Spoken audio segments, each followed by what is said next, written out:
Banditos, welcome to another episode of the Dollar Bin Bandits on this June 22nd. I am Joe Marcello. I'm Warren Phillips. I'm Mike Farah. And this is the Dollar Bin Bandits podcast. And today we're bringing you our interview with Simon Furman. Simon is the man, dare I say, the man behind Transformers. He did an obscene number of issues in the UK writing Transformers. It was just absolutely fantastic. Then he came over here and took over for our old guest, Bob Budiansky. Look, there's not much I could say other than I just fanboyed out this entire interview, because talking to the guy who brought us basically Unicron and Primus and all the just heavy hitters of the Transformers world was absolutely fantastic. Yeah, I couldn't make this one. I had a work commitment, but as soon as I booked it, I knew this was going to be like a gift for you guys, because it's right up your alley. And just chatting with him on Facebook Messenger, he seemed like such a cool guy. So you could tell listening to this, you guys had an absolute blast working together. Yeah. In case you couldn't figure it out, Joe and I are pretty big Transformers fans. So getting to talk to Simon, who took what Bob Budiansky did, which was a lot, and then adding, a whole sort of origin layer onto it for the UK comics, and then kind of cross-pollinated with the show and the movie. And, it's just amazing the creativity he brought to that franchise. And I will also mention that a little spin-off from Transformers became his own character in the Marvel Universe, was Death's Head, which, if you haven't read Death's Head, I implore you to go back and read it. I remember Death's Head 2, which was sort of a different version that came out in the 90s, but the original is very cool and I think is primed for a comeback as well. So let's get to our interview with Simon Furman. How are you, sir? Good, thank you. Thanks for having me on. Really looking forward to this. Thank you so much. It's an absolute pleasure to have you here. Like I said, you contributed to a big part of our childhood in a great way, and I'm going to ask you the same question we start off with all of our guests. How did you discover comics? Like most kids, I suppose, going to the corner store and picking up a copy of originally things for me like the Beano and the Dandy and the other sort of funny comics rather than superhero or action comics. But pretty much that changed really quickly into the more action adventure comics. We had a whole range here like Valiant, Smash, Lion, and they were primarily 2 or 3 page action strips, characters like Robot Archie and House of Dolman and the Steel Claw. These were the kind of strips that got me hooked really on comics, on the medium of storytelling, and really fired off everything else. Very, very cool. And I guess secondary to that, sorry, just to add, then I discovered Marvel Comics, and, that completely blew me away at that point. I sort of suddenly was finding the reprints and sometimes the original American editions of early Spider-Mans, and that really got me sort of fired up for comics, and it's never really left me. Got it. Excellent. You are very well known for having written a majority of the Transformers series from Marvel, taking over for Bob Budiansky, who we had on the program. I'd love to know, how did that come about, and how did it feel to take over for Bob, given that he basically invented a lot of this world? Yeah, I mean, strangely, I'd been working on Transformers by then for several years myself over in the UK. And so, Bob and I got to know each other over the course of that time. Once he discovered there was a Marvel UK and we were producing Transformers material, over a couple of visits, we got to know each other pretty well. And, because we were also reprinting Bob's stories and often somewhat lacing our UK Transformers stories in with the American stories, there wasn't really a kind of, oh God, I've got to change tack or anything once I switched over to the American comic. As much as possible, it was a really smooth transition. And, when it came to it, when Bob had decided he'd really, I suppose, had enough, told enough stories in that universe, he more or less just handed it over to me. I mean, I don't even know whether it was officially within his power to do so, but I'm pretty sure the editor, Don Daly, just said, well, if you leave, who the hell are we going to get to replace you? Who knows these robots the way you do? And of course, he knew me. And over the course of a visit to London from Bob, he just said, would you like to take over from me? I'm leaving. And of course, I jumped at the chance. Quick question, and this is, from my knowledge, really more than anything. Doing our research, and we've talked to over the past year, we've talked to a number of writers and artists, and many of which are not necessarily in the U.S., they're overseas. There are other versions of comics for other countries. Do they, in the case of the UK, do they always just, what's the best way to describe this? Do they write different stories based upon the region, or are they translations of one another? Obviously, you don't necessarily translate for the UK, but is there a continuity across the board traditionally? Yeah, I think so. I mean, it depends where and what. With Transformers, like I say, we were very much cutting and pasting our stories in between because as far as UK readers of the comic were concerned, there was no US UK storyline. It was just one storyline. So we took pains, sometimes even doing slight editorial tweaks to gel the stories together better.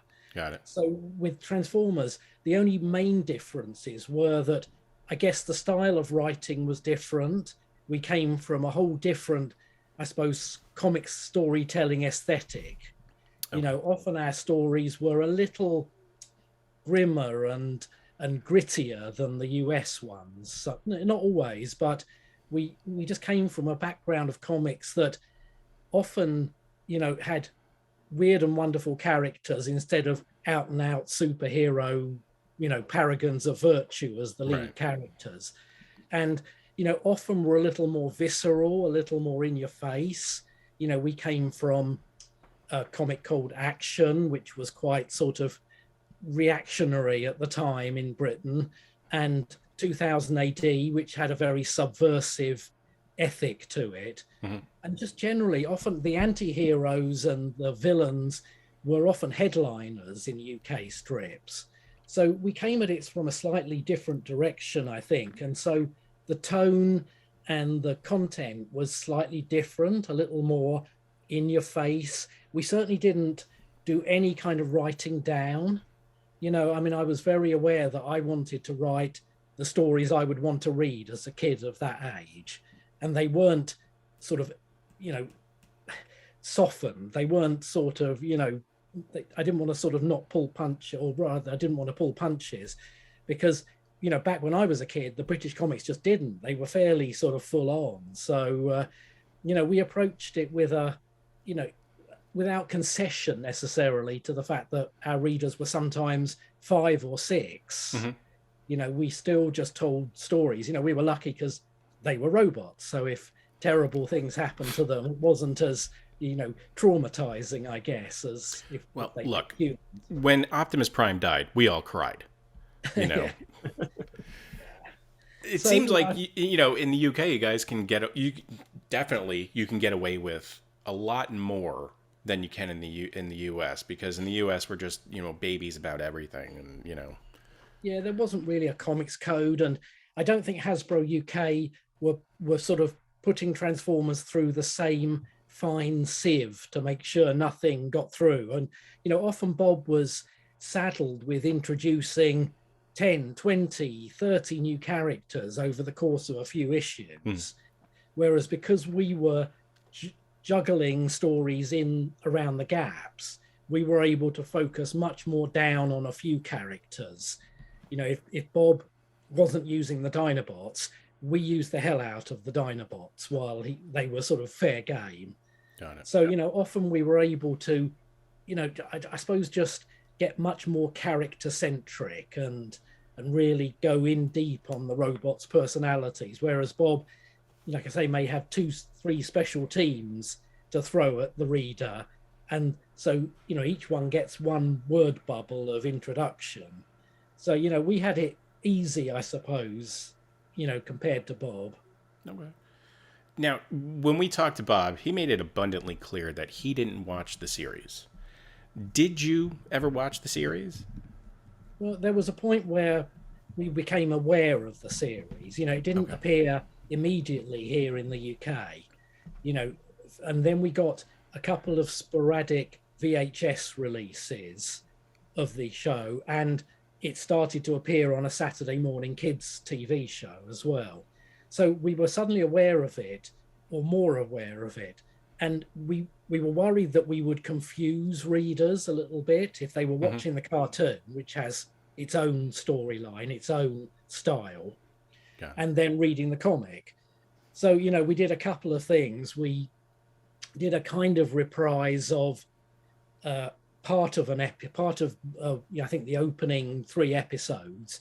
We condensed into a story within a story, and just enmeshed it in there, and almost said, this is just me telling the story of this, because sometimes these things get changed in the retelling.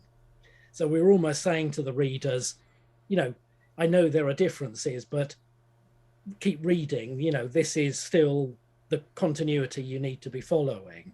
And, even on the letters page, which were answered by a Transformers character, we often used to sort of rather dismissively say, no, that's not the real story.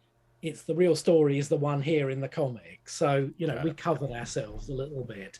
But other than that first one called Decepticon Dam Busters, we didn't really bother with the TV show or the animated series until we got to Transformers the movie. Got it.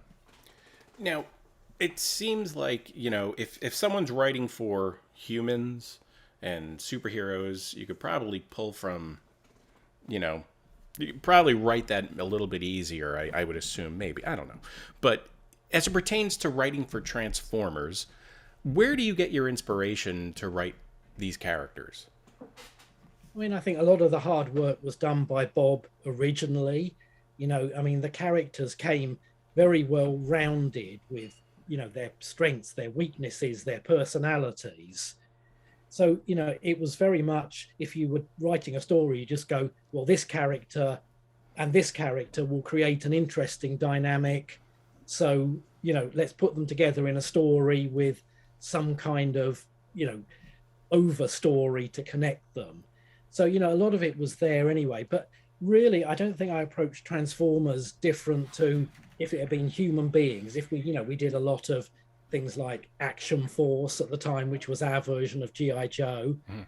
And, obviously human characters. But I don't think my approach to writing them was any different. The robots were the characters. So, we just, again, and I think it was one of the things the readers appreciated and picked up on was that we weren't treating them like robots.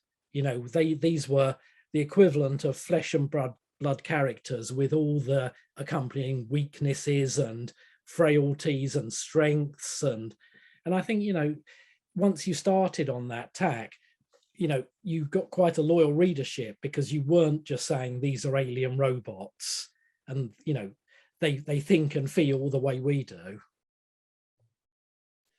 So one thing you did not inherit from Bob, and you put your own stamp on the mythos, was the origin of sort of Transformers as a world, as a discoverable storyline, which is by introducing these two sort of godlike creatures or robots, Primus and Unicron.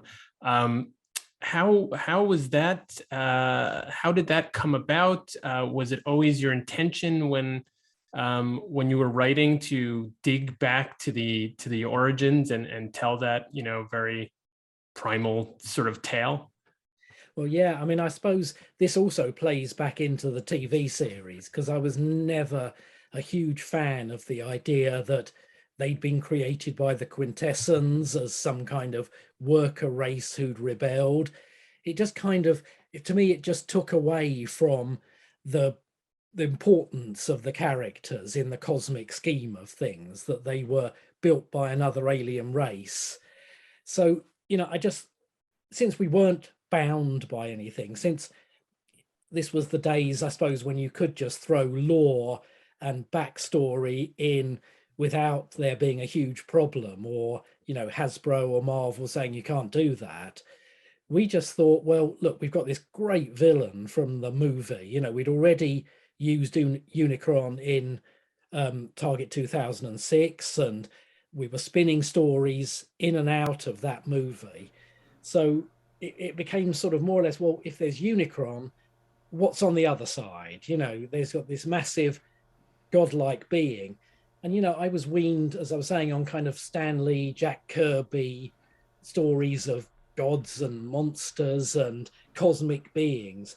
And it just felt like, let's give the Transformers a big backstory, one that goes back to the beginning of time, and, even before that, and give it some myth and majesty and make them really important in the cosmic scheme of things. So I think that was where Primus and this idea of gods, if you like, came from. That, we wanted them to have, a big cosmic backstory that, then we could build towards some kind of big dramatic, next phase of that conflict.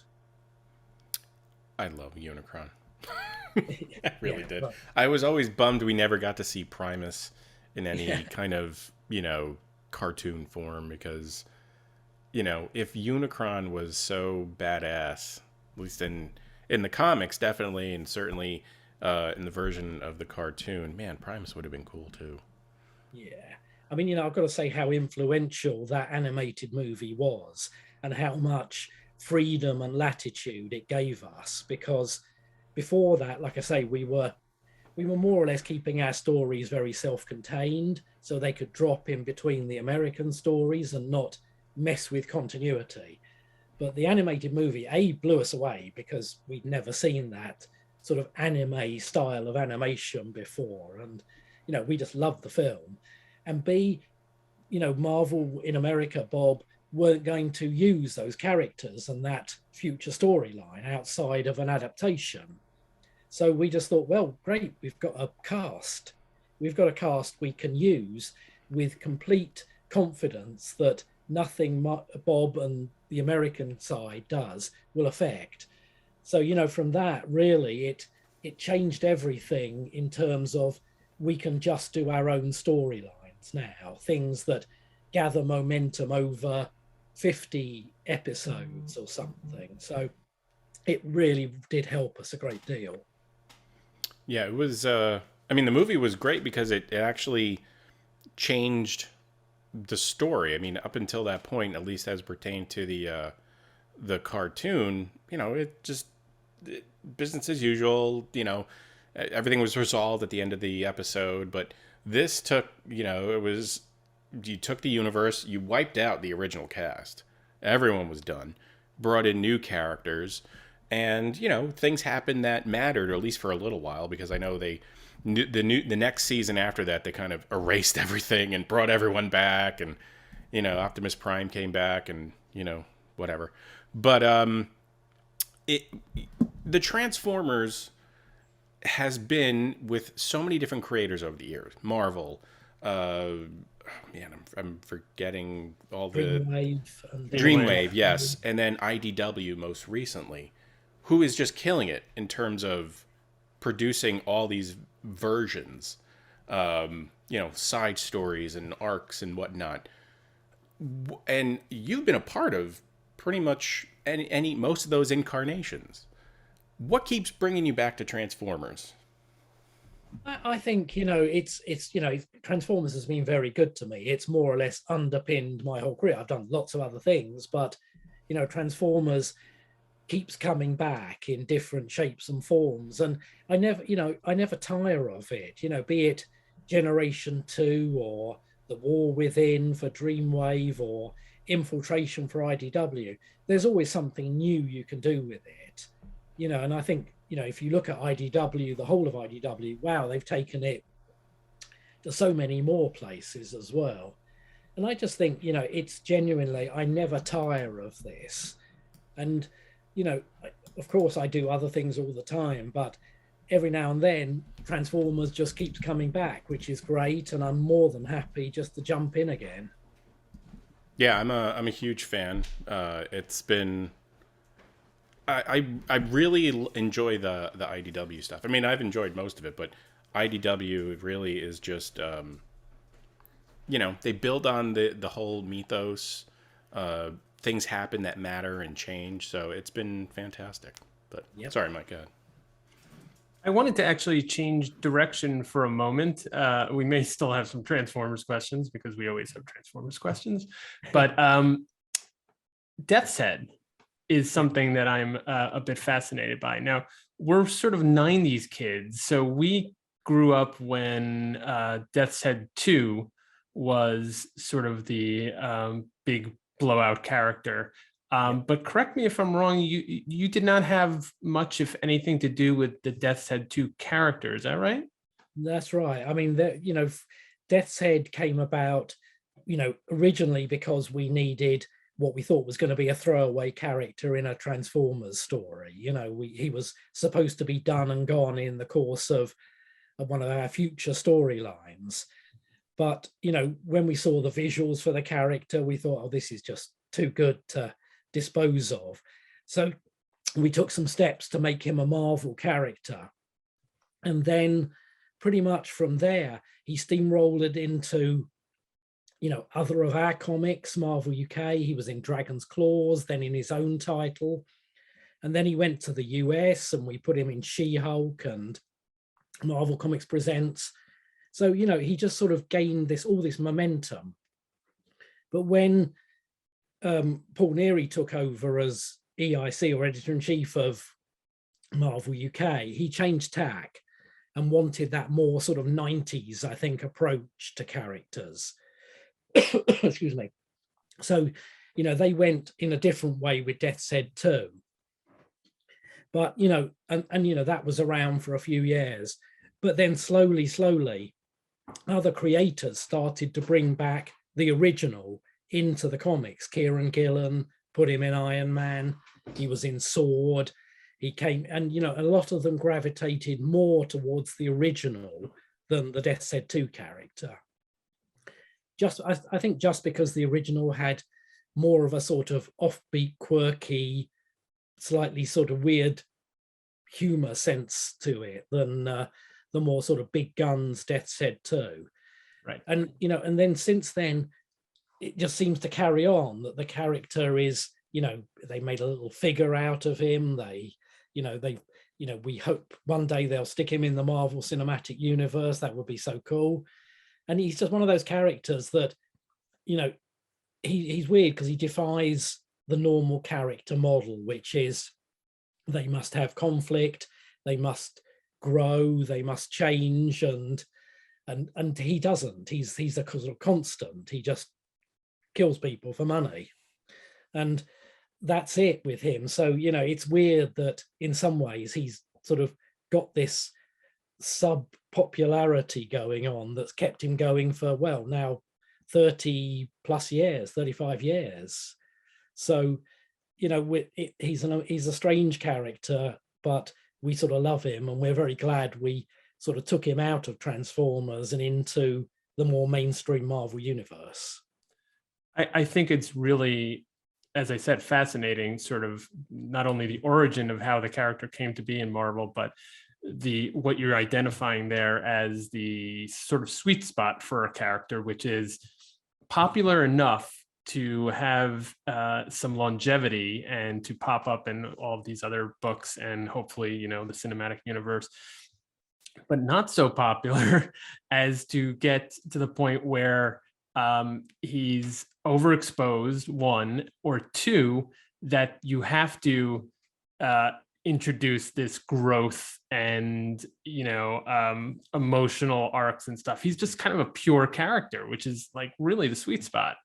Yeah, absolutely. And I mean, I suppose what you do with a character like that is you give the growth and the story arcs to the supporting characters around him while he just plows his own sort of straight furrow.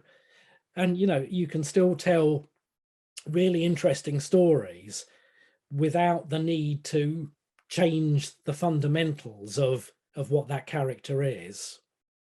Now, given the success of Death's Head as a character and his sort of unusual birth or transference from Transformers to Marvel, were there any other characters subsequent to that, or even looking back, that you said, maybe this would work also in Marvel as opposed to Transformers or some other place? I mean, sure, Marvel UK were quite prolific in creating their own characters. And, I mean, that we did Dragon's Claws, there was a series called Sleaze Brothers, and then it went on into things like Knights of Pendragon, which had the big link to Captain Britain. Yeah. So, I think there's a kind of rich history anyway, or certainly from that mid-80s period onwards. And, then you get into that kind of second wave of Marvel UK, where it was Death's Head 2, Motormouth, excuse me, my voice is going, Death's Head 2, Motormouth, and all those characters. So, I mean, I think it's always been there, that kind of development of the UK characters, and then a subsequent, I suppose, leakage into the larger Marvel universe. Captain Britain now obviously is a fair old mainstay of the Marvel US universe, and a lot of that continuity from there. So, yeah, I mean, it's not surprising. I mean, I dropped Deaths when I was writing other things for Marvel, like She-Hulk and What Ifs and Marvel Comics Presents. I dropped Death's Head in at every opportunity, and he's kind of the ideal guest star. He's perfect for a one-shot appearance, and then off he goes again. And Walt Simonson, who did some covers for us, put him in Fantastic Four for an issue. So, that was really nice as well. I think he's just a character that, the people who know him kind of love him as well. And then you do get this next generation of creators who are putting him into their books as well. That has to be satisfying. Yeah, very much. I mean, it's very much to reach a 35th anniversary of a character, and Marvel have just brought out a mini series with the character and a collected edition of his early stuff. So yeah, it feels, very gratifying that, it didn't just fade into obscurity. I'd love to have seen Dragon's Claws go on into the mainstream Marvel universe in some way, but Death's Head did, so that's nice to have that sort of foothold, I guess. I think if anything has, we learned anything as of late with all the various TV and programming, anything is possible. Yeah. Anything can happen. If there is a comic book property out there, someone is researching a way to create a movie or a show for it. So give it time. Some very obscure characters are making their way, or obscurer characters are making their way into TV shows and movies now. So we can hope, and with the kind of special effects CGI now, it just wouldn't be a big deal to do a Death's Head live action series. Just takes the right person to write the story compelling enough, and selling it to the right person who's going to be like, yeah, do it. Here, check, money, go. So... I kind of think he'd fit really well into the Guardians of the Galaxy cosmic storyline. Oh, yeah. Give it to James Gunn. He'll make it happen. Yeah. He would be perfect for that. Absolutely. Yes, I agree. I was very hopeful when I saw Loki, because it dealt with the TVA, the Time Variance Authority. Mm-hmm. And when in the Fantastic Four appearance by Walt Simonson, he was working for the TVA, Death's Head. So, I was thinking, there we go. We've got the TVA in there. Next step. So we've got all the adjacent, setup for it. So just a matter of time. Yeah. I can One question I want to ask before we move on, and again, it's another Transformers, so I apologize. But do you have a favorite character you enjoyed writing about? Yeah, I mean, there's no big secret that I kind of love Grimlock and the Dinobots. I always found them just immensely enjoyable to write.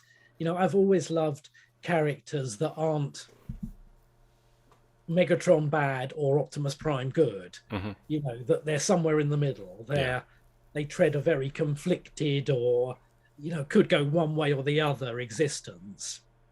And I always find those characters give you much more grist to the mill when it comes to interesting stories. So, I've always loved them. I love the bad guys. The bad guys are always somewhat more interesting to write than the good guys. But then, I've always tried to, even if it's a fairly obscure character, develop them into something interesting. So when we dropped the likes of Bludgeon into the Transformers story in a big way, we made him a little more than, well, certainly the toy appeared to be, or the tech specs. And I think, it's only looking at what's there and trying to make it as interesting and come off the page as much as possible. So, there's no characters I don't like, maybe with the exception of Wheelie. But even then, I did a Wheelie spotlight with Klaus Shawinski. So, it's what you make of it. Do you think there's one that's underutilized? Characters. Yeah. I'm sure there are some that, just by nature of there being 300, 400, 500 characters, have sort of slipped through the net a bit. Very early on, there were characters like Red Alert and Blue Streak who barely got a moment in the sun in the UK or US comics. And, I suppose it's just the way it goes. When you're continually feeding new characters in, you can't always have the whole cast in there. Yeah. But, I write storylines for a mobile game called Transformers Earth Wars. And, they've got quite a big roster of characters now. It's been going something like 5 years. And I always make sure I go back and recycle some of the sort of first waves of characters into these little extra storylines you get. Just because, otherwise it's like poor old Pipes. He was in one storyline and then he's gone. So I do cycle back and try and make sure the older characters get a look in as well. Yeah, one of the characters that always fascinated me was Shockwave. Having obviously, my introduction to Transformers was the cartoon, and then I discovered the comics afterwards. So in the comics, in the cartoon, he was just the guy who was left behind on Cybertron. But then you come to discover, no, he's a big deal character in the Decepticons. I mean, he really, for all intents and purposes, would have been the, leader of the Decepticons at some point. Yeah. And, the fact that he only has a dot for a face, I thought that was cool. But yeah, I just thought he was probably more evil than Jesus. Megatron, thank you. Sorry, the other big gun guy. Yeah. Shockwave's great, and IDW did a lot with him. One of the first spotlights we did was Shockwave, because he was a character that I thought was really interesting and maybe underexplored. Yeah, absolutely. In terms of his motivations. And then, of course, James Roberts and John Barber really took him and made him such a pivotal character in their storylines. Yeah. So, I think that the balance was redressed somewhat in terms of Shockwave is more than just a kind of walking computer or, speak your weight machine. Right. I always love those sort of second in command characters, because I feel like there's some rich backstory as to, you know, their resentment of who they're serving and, you know, what they've done to get to their position. And so, Well, Shockwave sort of fits into he was that, always quiet though. Like I love those guys too, but what I liked about him, like compared to say like Starscream, who's just like you know, just over the top, he was quiet. You know, he was evil, but he was quiet. So he's the guy you need to keep an eye on. But sorry, Mike. Go ahead. Turning again back to Marvel, you did, as you mentioned, make an impression on, you know, quite a few books. One of which I think one of your longer runs was on Alpha Flight. I was wondering, you know, what brought you to that book and what you enjoyed about it. Again, it was sort of it is a team book, and like Transformers. And, you know, what were your thoughts working on that? Yeah, I mean, I absolutely loved Alpha Flight. You know, that was probably my mainstream Marvel book I got to work on. And, you know, I mean, it was great. It was so nice to be operating properly in the superhero universe. I'd done some She-Hulks and some other bits and pieces, but Alpha Flight was like you say, it was something like 20 odd issues and a North Star series and at least one sort of giant sized issue. So, you know, it gave me a chance to really get to explore that team and introduce new characters and yeah, and guest star a whole load of, you know, I finally got to write a Spider-Man story in that. And so, you know, it was to me the absolute pinnacle. You know, much as I was enjoying doing Transformers for Marvel, I so wanted to be in the superhero universe, which is what had got me fired up for comics in the first place. And, you know, I've come back from time to time. I did some of the Annihilation series. So, you know, it's always fun, you know, when I can, just to get a little more Marvel work under my belt. That's awesome. Before we go, I just wanted to ask you about Brute Force. So I know it's being adapted by Paul Scheer. Yep. What can we expect? I hope they keep the sort of slightly bonkers spirit of it. You know, it was a crazy idea in the nicest possible way, but you know, a dolphin with an Uzi, and you know, it was a kind of weird idea. But you know, what I love is that here we are, sort of, I don't know, probably another 30 years since it was first produced as a comic or an idea, and people are sort of, you know, kind of looking into it again. I mean, there are no sort of bad ideas. No. And, you know, we certainly approached it as we would any other comic, you know, make it as fun and exciting and interesting. You know, it was a weird one because it was positioned strangely. That, you know, at the time Marvel had their Star line, which was aimed at younger readers, and then the mainstream Marvel universe. And Brute Force in tone and positioning sat somewhere in between. Mm-hmm. And so we were never quite sure whether to do full-blown superhero level stuff or keep it toned down for kids. And I think because it was conceived as, we're going to create a comic that will then be turned into a toy line and a TV show, that made our positioning of it really difficult in terms of tone. So, you know, we didn't want to go too hard edge with it or just superheroic or too embedded in the Marvel universe.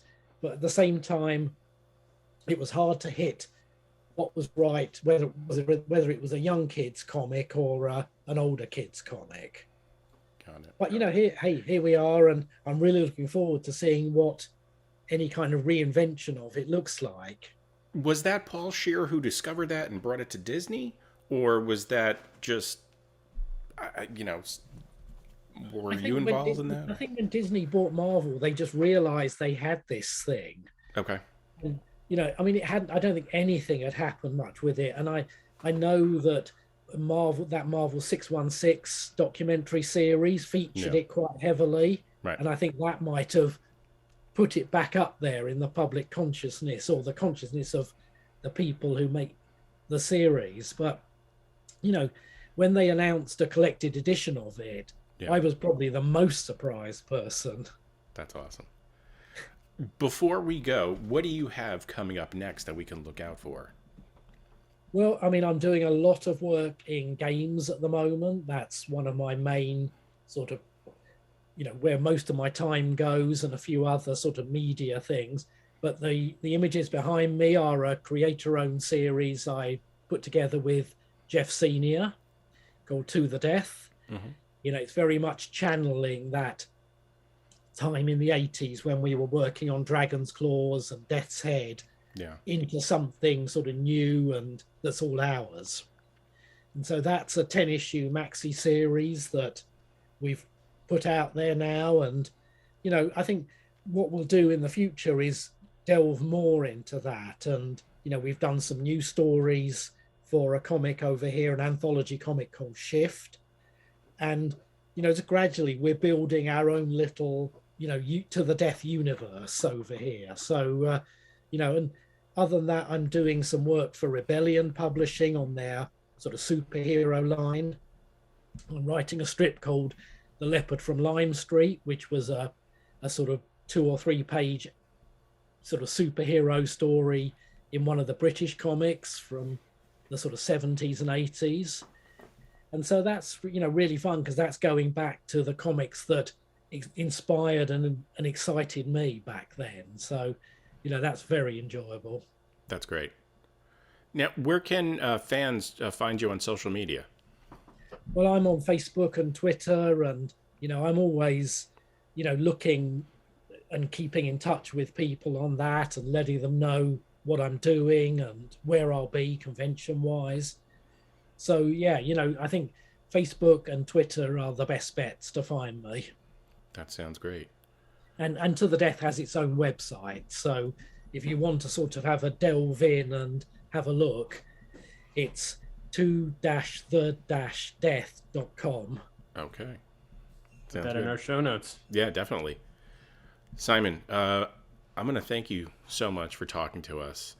And again, every time that we talk to, look, we've been fortunate enough over the past year and a half or so to talk to, the people that shaped our comic book lives. But you, sir, the fact that you worked on one of the properties that just made our childhood is an absolute pleasure. So thank you so much for what you've done and all your contributions. Well, thank you. And thanks for having me on. It's been a pleasure. Hey, we're back. So I hope you didn't mind us geeking out too much with Simon on Transformers. I could have talked to him just like for another hour or so.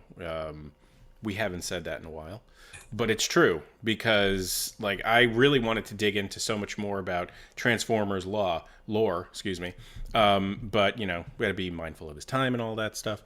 But look, it was a great interview, and really showed that there's more to him than meets the eye. Oh, Yep, I worked it in. Nice. You guys did another knockout of the park job. Such a fun guy to talk to, it seems like. I wish somebody would maybe talk a little about GoBots once in a while for people like me, but I'll take the Transformers talk too. It was fascinating. Well, thank you, Oren. I'll take the compliment, and we will seek out the GoBots creators post-haste. But I love this discussion with Simon. It's always a great time talking to someone on the other side of the pond, as it were. And yeah, his contributions to Transformers mythos are legendary, and they continue to spread and have implications into the future. So look it up, go get those back issues if you haven't read them before. They're great. And that'll do it for another episode of the Dollar Bin Bandits. We will be back next week, but until then, please rate, review, and subscribe, and we will see you then. Peace.